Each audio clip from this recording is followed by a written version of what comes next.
So I kind of cleared the house, and Meaning you told them to get out, or you went through the house and cleared the house? Which one? I got her name's Marsha or something. I don't even know if it was Marsha. It could have been a completely different name. I just made that up right now on the point. But she said Marsha. Yeah. I remember contacting you and being like, "Hey, you do real estate? What's up? Like, I'm thinking about it. I don't really know what I want to do. Can we have a conversation?" You're like, "Yeah, absolutely." I'm like, "Yeah, what's this about?" They're all acting all serious or whatnot, but they just wanted to talk to me about rental properties or whatnot. I thought they were going to talk to you about your A1C. I want to talk to you about your A1C. Like, I would much rather be doing yard work. No lie. Like, I would love to be working in my garden and just being retired. I believe that's a sign of a psychopath. I just recently learned about podcasts. Let's mention that for a minute. What? Where have you been? Yeah, no, I mean, by recently, I mean like 6 months to a year ago. When PK started talking about it? No, I just figured he was shooting video, and I didn't realize that they called it a podcast. Got it. And then, but yeah, it's a thing. It's been out for a while. A long while. But I just would see these videos and just think they were videos. Mm-hmm. I didn't know that there was like series. It's okay. Just stay there. It's okay. Plural. Yeah. It's already plural. A series? Series. It was a series. Yeah, I didn't realize it. Like the Joe Rogan podcast or whatever, right?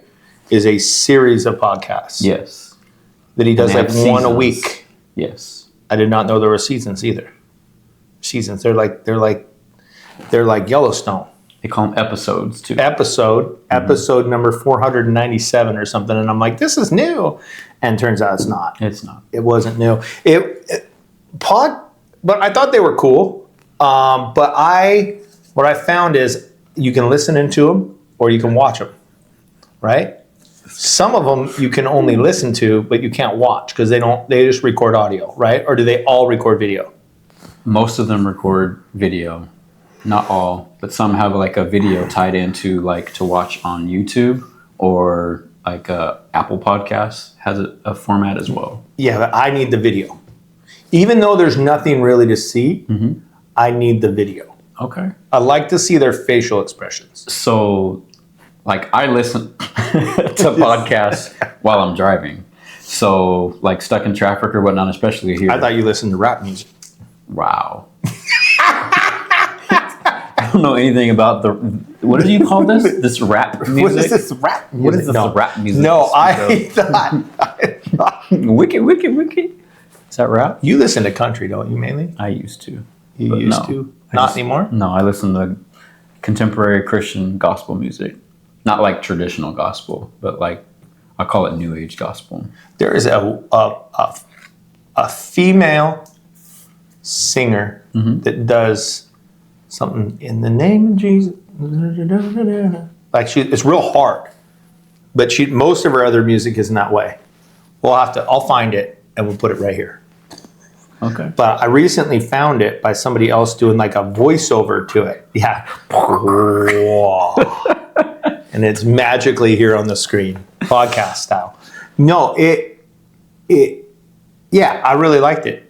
I didn't download it, but I put it on. I listen to Amazon Music, which I think I've heard makes me old again. I don't know. Well, how do you listen to music? Apple Music. I'm an iTunes guy still. iTunes. Do you have an iPod? Not anymore. All right. But I just do Apple Music. Not real. Fake news. No. Apple Music. No. What is that other one? Spotify? Jennifer listens to Spotify. All the kids are listening to Spotify. I think she listens to Spotify. Well, she's older than me. My wife, Jennifer, in case people didn't know about this. So, but there's also, or maybe she doesn't, maybe she listens to Pandora. There is a thing, but that would make you really old. That makes her, Pandora was like, you say the song you want to listen to and it lets you listen to every song but that song or something, right? Mm-hmm. It's like, oh, you like this song. We'll show you other songs like it, but never that one. That one song, yes. Yeah, it's very weird. Very weird. And then they have Spotify ads. They all do. No, Amazon Music doesn't have ads. Because you're paying for it. I can neither confirm nor deny that there's a Prime account attached to your name. Have no knowledge of whether playing. Is it? Probably is. Well, all right. This guy. That's true. This is our intro to podcasts. Podcast 101. This guy's wife handles all the bills, so he doesn't know what things are going. He just gets in trouble for it. Not because she's my sugar mama. I didn't say that. In the beginning. Is she here? The heavens and the earth. No. In the beginning, before I was successful in real estate, 100% she was a sugar mama. When we were dating, that's how I know she's not with me for the money. Because when we were dating, I was broke. She was paying for dates. That was really weird. You were in real estate at that I was time. in real estate, but at the very beginning of my career, in a very difficult market, right after the crash. And you had transitioned from what? Ironworker. Ironworking. I was a union ironworker, building buildings, Folks, welding. David was a union iron worker. He doesn't normally get his fingers dirty. Like, these nails stay clean all the time. His hands I planted a plant are once. soft.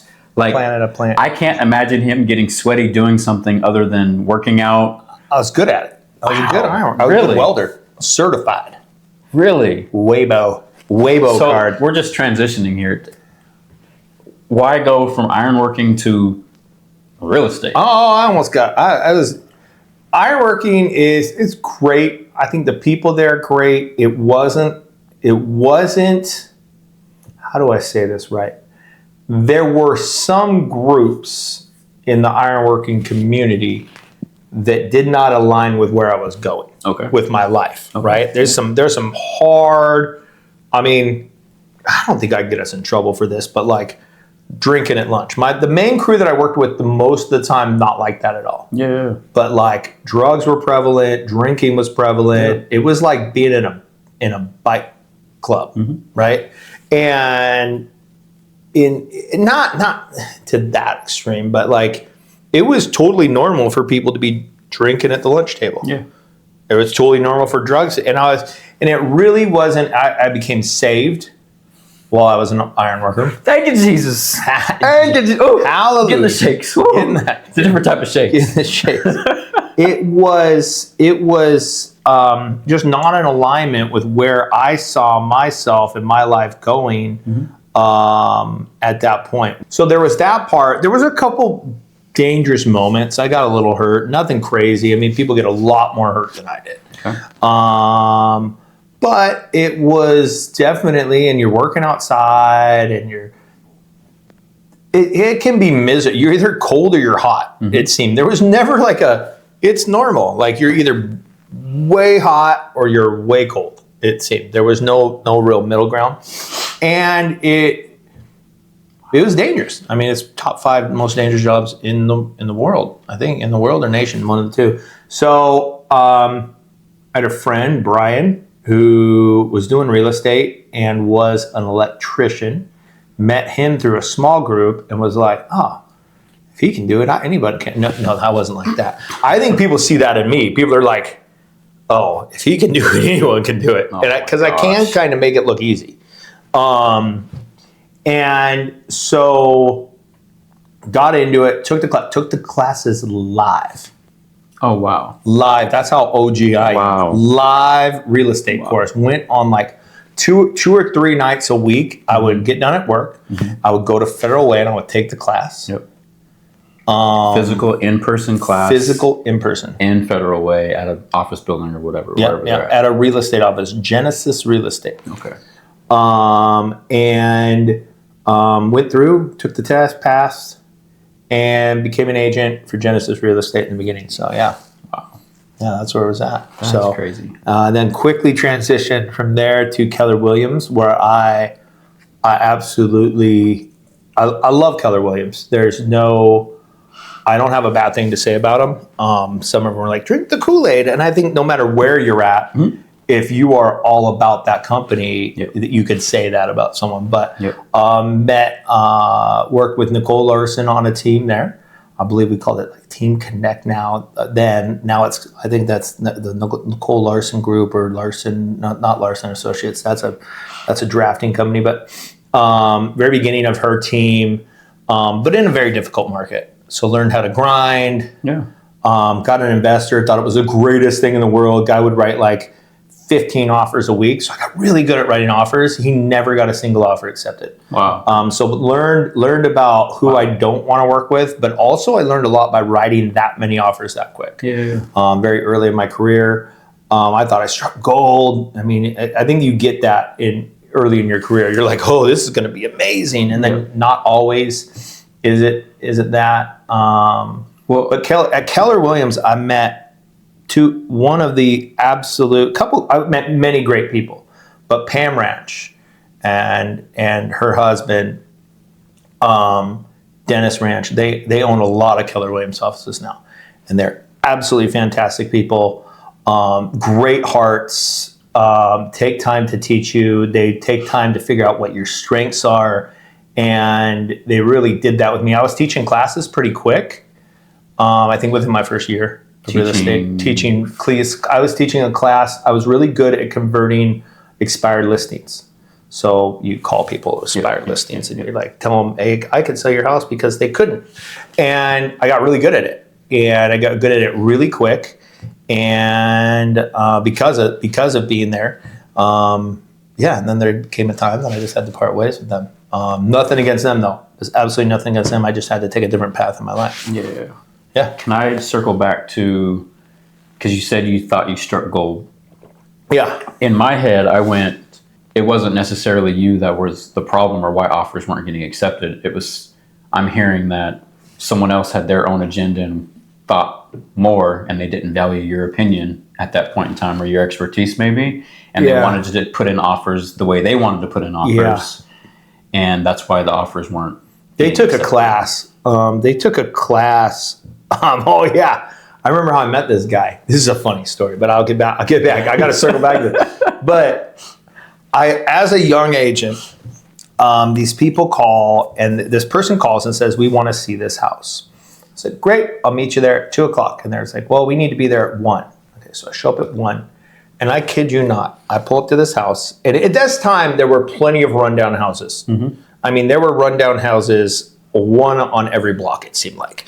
You could see houses for $115,000 everywhere. And we're talking what area? South King and Olive Pierce. Okay. You could find houses in the low hundreds all day. Yep. Right? Maybe up to 200s if you got in like specific neighborhoods, or 225, but you were not over 250. And this is the early 2000s, 2005? No, 2009, 10. Okay. Got it. Maybe into 11. Yeah, 9, 10, 11, 12, kind of in that range. And I show up to show this house, and I kid you not, a bus of people shows up.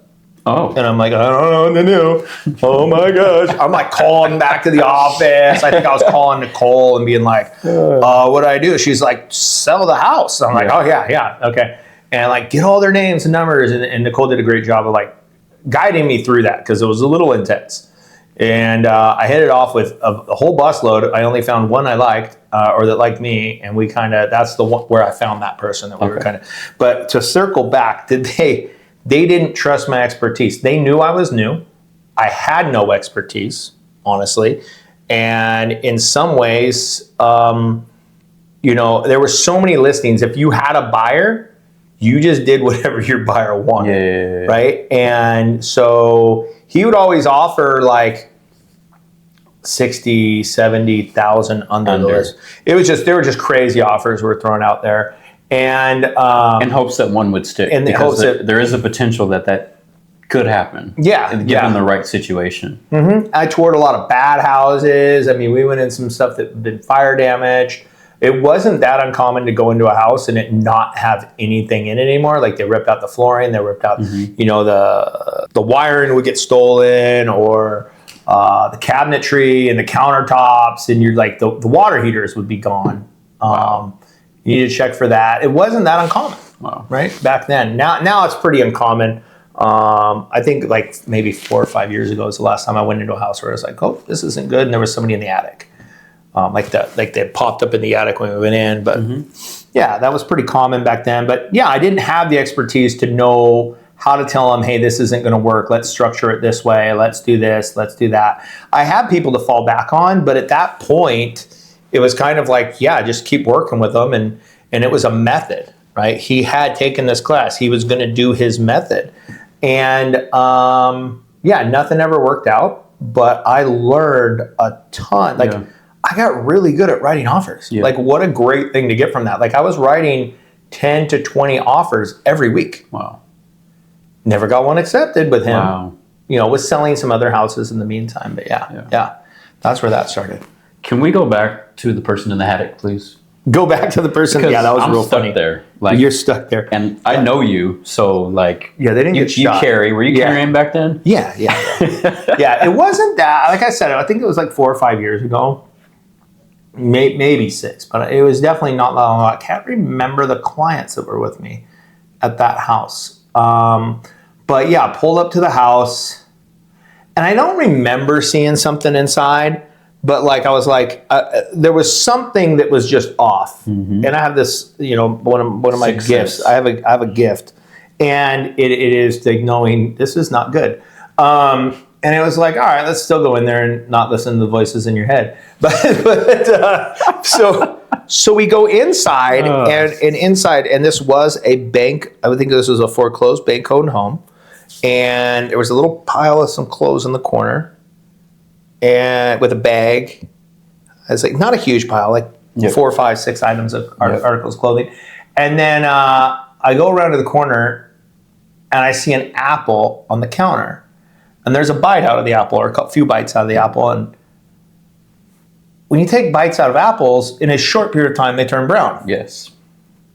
This one was not brown. I'm like, uh-oh. That's fresh. That's just some fresh apple. You know, I was like, uh-oh. And so I go, hey, guys, I told my clients, I need you guys to get out. I said, there's somebody in this house. And they said, did you see him? And I go, no. But this apple says there was somebody here in the last 15 minutes. Yep. So we need to figure out if they're still in here or whatever. So I kind of cleared the house. And meaning you told them to get out, or you went through the house and cleared the house? Which one? I got them out, and then without startling them, I cleared the house. Got it. I didn't have any authorization to shoot them, anybody in there, but I also didn't want to put us in any sort of harm's way. So went through, made sure there was no one in the house. The back door is boarded up, and it was pushed out a little bit. And I'm like, that's probably how they got in. They may have gone out that way. But I did notice the crawl space for the attic access wasn't secured. So that, I was like, okay. And then I heard a couple noises as we were going through the house that were I was remembering. I'm like, oh, shoot. So we went outside, and I said, hey, guys, I think there might be somebody in the attic. I said, we can still tour the house if you're interested in the house. And they're like, it's not really what we want. I said, all right, well, let's get out of here. Well, the neighbor came up and was like, yeah, we've been seeing this lady. Her name's Marcia or something. I don't even know if it was Marcia. It could have been a completely different name. I just made that up right now on the point. But she said... Marcia. Yeah. They said, oh, okay, it's probably this person. Yes, she's been going in there, and we've been trying to tell her not to. And I'll try to coax her out. I said, no need. We're going to get out of here. So called the agent and said, hey, there's somebody in the house. Yep. That was not that uncommon back, in the beginning of my career, to call someone and go, hey, dude, just showed up. Bunch of squatters. Bunch of squatters in the house. And so, Wow. Yeah, there's been some interesting things when we've been showing houses. You went straight from military, career in military. Yeah. Active duty into real estate. Right? And I want to talk about what was that transition like? Was it easy? Was it hard? Let's rewind all the way back. When was the first moment, okay, if you can remember, when was the first moment that you went, I think I want to try real estate? So thinking about retiring, right? and not doing anything, but knowing that my retirement from the military wasn't going to be enough to sustain the lifestyle that I live for me and my family, right? Like, so I always wanted to do something in forms of real estate. So like, I love HGTV. Lies. There is a lot of lies. A lot of make it look real easy. But I like real estate investing. So like purchasing a home, fixing it up, flipping it, which costs a lot of money. Yes. But I wanted to get into that, whether it was flipping it to have it as a rental of my own, or just buying real estate to have as a rental to supplement my retirement income. Yeah. So that was always a goal. And then I ended up getting out of the military sooner than I wanted to. So we're talking like 5 years. So I wanted to do 5 more years. So I thought I had 5 years of planning for my retirement. And then I would just do real estate, learn real estate, and have that on the side to be able to know something about purchasing properties or whatnot. Okay. Kind of like, you know how like Chip and Joanna, right? Chip and Joanna. Everybody knows Chip and Joanna. Everybody knows those two. But Chip does a little bit of handy stuff, but he's also a real estate agent. So getting into knowing something about the properties or whatnot to be able to do some of the stuff myself. Yeah. But not full-fledged like I'm doing right now. Yeah. But being that I got out and I needed something income-wise, more than just supplemental, I needed full income. It's like, okay, well, I guess I'm going to end up doing real estate full-time potentially. Yeah. That's kind of like, I think a lot of people don't realize that just because you were in the military and you retired from the military, I think the pay is good enough to retire in some places. Yes. But not everywhere. Yeah. Right. The cost of living determines on whether or not you can live on it. And I think most people, it is not enough to actually be like, you did 20 years in the military, go ahead, go live your life, unless you live in like Alabama. Right. Yeah. You live in Alabama. A lot of people move to like Texas, right? Texas, your dollar goes, and you know this, your dollar goes a lot further in Texas than it does here in Washington. Yeah. So yeah, you're not retiring fully in Washington or California. Yeah. Excuse me, but somewhere in the Midwest, maybe Omaha, Nebraska, or down south, you can retire and live perfectly fine off of the income from your retirement from the military. Yeah, that's kind of sad to know. A lot of people don't know that. So you decided it was a financial, I need to do this. Yeah, but I need to do something. But I think the further in the military you get, the more freedom and time you get, right? Like, but once you're an E8, you kind of tell everyone when to show up. You kind of tell everyone to stay and you go home. Kind of. You can. Yes. You can. And you've earned that. Yes. I had a lot of flex. Like, I was busy, don't get me wrong. There were days when I was working a 17-hour day or whatnot. But then there were other times where I didn't have to do that. So I had a little bit of flexibility in my schedule. So my last year, I was medically processing out. So I spent that last year trying to decide what direction I wanted to go with my life, and also balance work into that as well. So I took that time. I remember contacting you and being like, "Hey, you do real estate? What's up? Like, I'm thinking about it. I don't really know what I want to do. Can we have a conversation?" You're like, "Yeah, absolutely." And we talked, and you gave me the ups and downs and all the rounds, and it was just kind of like, you don't have to, but if you want, I think you'd be good at it. You might be able to get the hang of this thing. And people come to me and ask me this. You aren't the first person to come to me and go, "Hey, you've been doing this a while." They say a while. I think I'm at like 16, 17 years, something like that. I don't know. They keep on adding up, and then I add too many, and then I have to retract and stuff. I don't know. And then sometimes I'm like, wait, I've been doing this longer. I think I got licensed in 2009, 10. So I will be honest with people. Like I can, I call it the it factor. When I used to have bigger teams, I would call it the it factor. And some people have the it factor, and I'm just like, oh gosh, please get into real estate. But it doesn't always work out. I've seen it there may have been more people. I've seen other people that I know they're going to do well in real estate, and it is a personality trait. It's an interaction. It's a caringness. Because I think I told you this when we first met, is like, it's not a sales thing. You got to learn sales. It's not a real estate thing. We're 100% in a relationship business. Yeah. And you are really good at relationships. Like, you maintain relationships with people in a way I don't see anybody else doing it. So that's why I was like, oh, please, yes, you should do it. I can't guarantee it's going to work, but I see enough in you that it's going to work. And I was right. It was, so with you and the other person was Sierra Rasmussen. Those were the two people. And another person, I just thought of Allie. Allie was another person that I saw it in. Allie Driver. Allie, I saw it in. I was like, she can do it. Part of it was her. She was Australian, so it was part of her accent, and she could just convert better because of that. People just trust Australian voices. I've been trying to get one. It just doesn't work out. I just sound like an idiot. Not an Australian, an accent. He's been trying to get an accent. Yeah, not an Australian. Oh, that's true.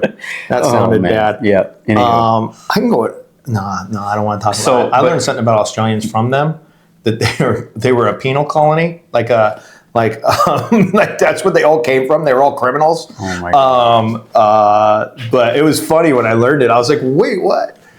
Oh yeah. Anyways, so back to you. You did it for financial reasons, but let's talk about, like, is there anything in the military that you think prepared you for real estate, for this career? You've been doing it a year now. Yeah. You're in a few months. So the phrase that comes to mind immediately, which coined in the military, right, is hurry up and wait.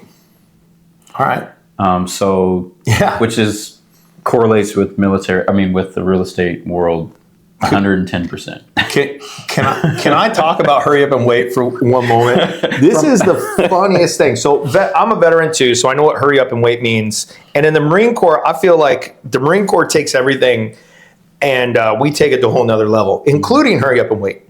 So hurry up and wait was like, hurry up, get there, and then wait. And there's a tactical part of this where it's like, hurry up, be there, be ready, because the other people if they hit a delay, they're going to be coming in the attack, but you're there ready. So like for me being a machine gunner, there was part of it, like, hurry up, get up there right behind the hill and then wait. And, then you're there and you're ready. But the hurry up and wait thing, the funny part was, and this is the part, like when I was in the military, that kind of was, for somewhat just frustrating, was, so being like an E2, right, in the Marine Corps, so the battalion commander would say, all right, we're going to have formation at 09, at 9 a.m. for all of you, okay? So 9 o'clock, we're having formation. That then goes to the company commander, who says, hey, we're going to be ready at 8:30, right? And then every person down the line takes another 15 to 20 minutes off of this. So this 9 o'clock formation, you're showing up. It gets down to your lieutenant, and then the lieutenant to the gutney, to then your platoon sergeant, to then your, everything all down the line. Next thing you know, you're showing up at 4:45. Right. For a 9 o'clock formation. Right. And so it's a lot of hurry up and wait. You're there, you're ready. Maybe not 4 o'clock, but 5:30. 4 o'clock wasn't unheard of in the Marine Corps, but you're there at 5:30, 5:45. And then you're actually, okay, we're going to line up at 6. And then the officers don't show up till like 7:38 to march you down there, but you're already down there, ready, waiting. Right. You look nice in the beginning, but now you've laid down on concrete because you're just done, right? And so that's what hurry up and wait is. Yeah. 9 o'clock formation, and you're showing up at 6 o'clock. Right. Because we backwards plan. So there's a list of things that probably need to get done or happen prior to the 09 formation. And so whatever that is. So in real estate, like, you come into this not having any clients, not having sold a home, not knowing anything, but there's a preparation that has to happen ahead of time. Yeah. To get you to having that client or whatnot. So I got used to, I learned a lot of patience and being able to wait on other people or not know things, but know that I'm just waiting. And I got okay with that. And I think that a lot of people are not good at waiting. Like, there's no guarantees in real estate, right? And 0. I have, I'm just going to say 10. I've got like 10 clients right now that I'm working with, and they're in 3 different buckets, right? Because David taught me about the different buckets or whatever. And trying to move them from one to the other, whether they are pre-approved or not for a mortgage, for a loan, or whether they're ready to buy right now, whether they're not, or if they're just kind of tinkering around with the idea of owning a home one day. Yeah. And I want them to buy right now. And potentially I probably need them to buy right now financially. But that doesn't mean that they're technically ready. So I have to be patient with them and be understanding of their situation and help them along the way, and stay in communication with them so that when they are ready, I'm ready as well. Like, I'm already ready. I'm ready today to sell them a home, and to do whatever it takes to help them along the way. They might not be ready. Yeah. They might be 6 months, a year away. I don't know when they're going to be ready, but I'm going to be ready for when they're ready. Yeah. So, but not everybody is able to handle that and have that patience. Yeah. And they give up before the victory, I guess is what. They that hurry up and wait. That's a great way of putting it for that. I never thought of it that way, about getting them. You're ready for whenever they're ready. So you have, like, I think I told you this in the beginning, was like relationship business. We already talked about that. But you're constantly hanging out with people, meeting with people. And I don't think this is anything new for you. But it is something where it is a little more intentional now, as I see with you, is that you are intentional about your time with these people in your life and building that relationship. So when they're ready, you're ready. That's really, really good. I like it. Yeah, with being in the military, I just feel like I didn't have a lot of time when I was serving to give to other people, to my family, to friends, whatever. And then so getting out, I'm like, well, I definitely want to be intentional about building relationship with people.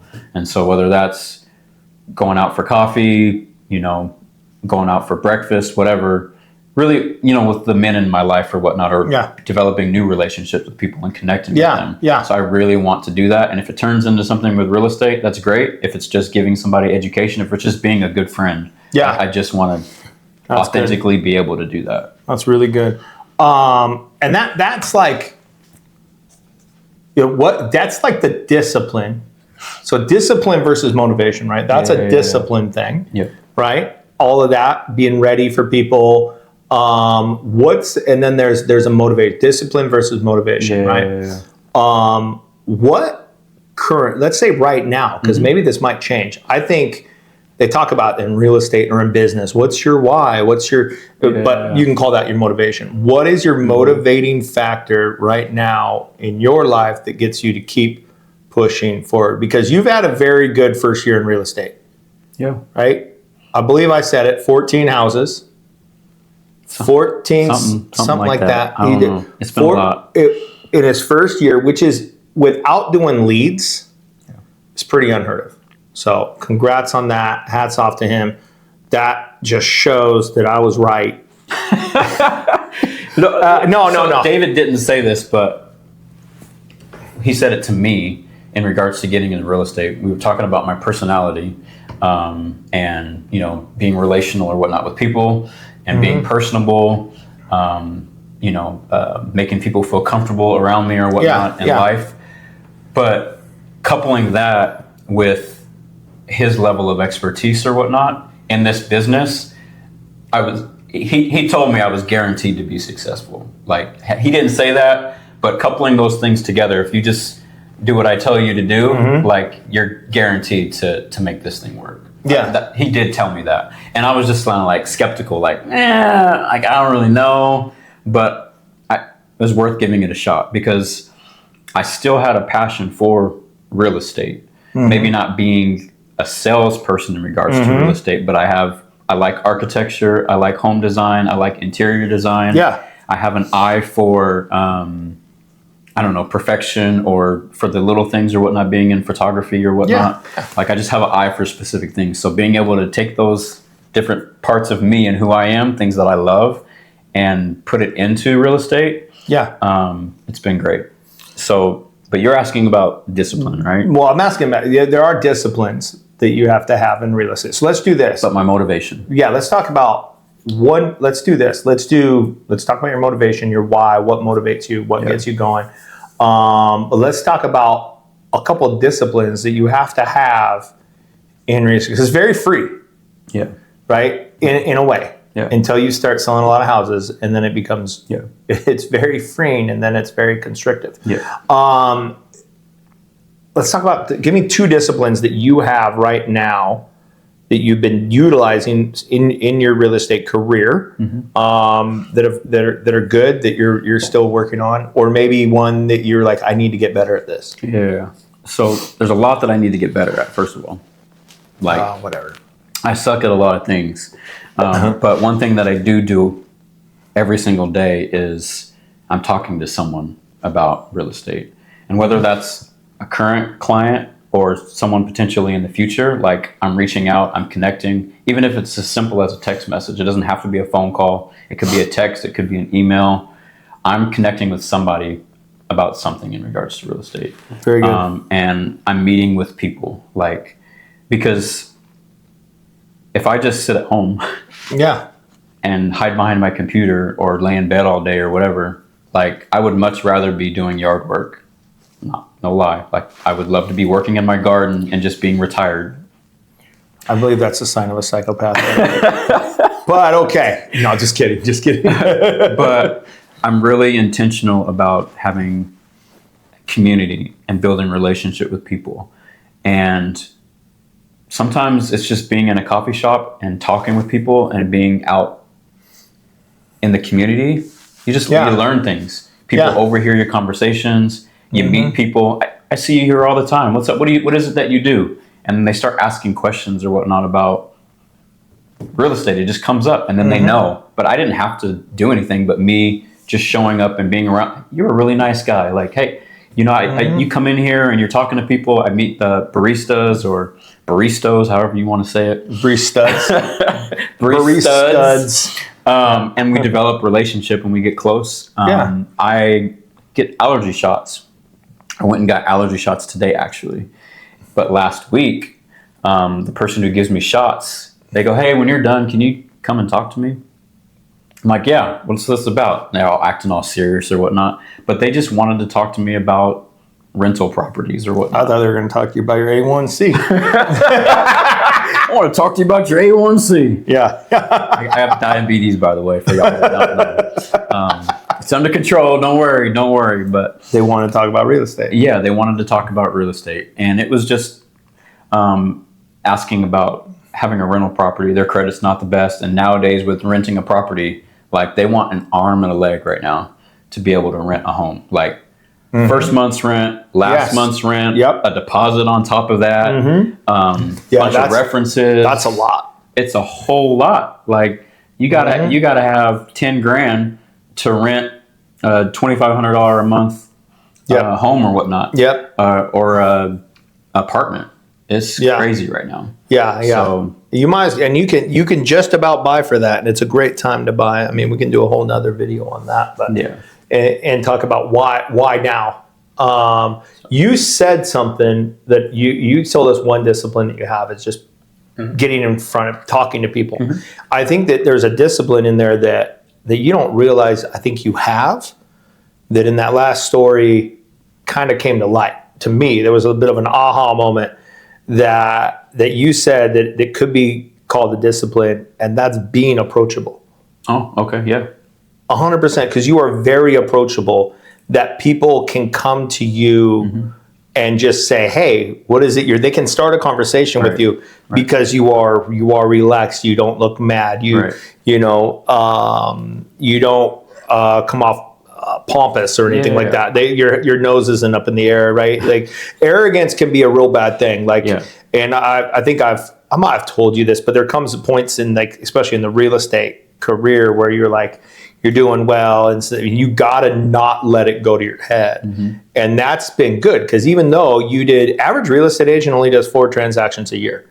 The average agent in the United States only does 4 transactions a year. Wow. So you did about almost three or 4 times what the average agent does. Not crazy. first year agent. Whew, I don't know what first year agent is, probably like 1. I don't know. Right? And the failure rate, we can put the failure rate of a real estate agent right here. Failure rate of the first year, first 4 years. I don't Average, know. it's insane. It's like 7. We're going to put it on here. It's high. Wow. I'm not one of those guys that remember all those kind of percentages, Yeah. because I won't always think forward. But yeah, that's a good one. Like, you have that discipline of being approachable no matter where you're at. Right. And seeing something and helping. Thank you for paying attention all the way through the end. Again, like, subscribe, and share. This podcast. Comment. Tell us Please what do you like comment. and don't like. Laugh at us, make fun of us. We can take 100%. it. David's got big shoulders. Big shoulders and thin skin right now. Very thin skin right now. Thank you. Until All next right. time. We'll see you guys.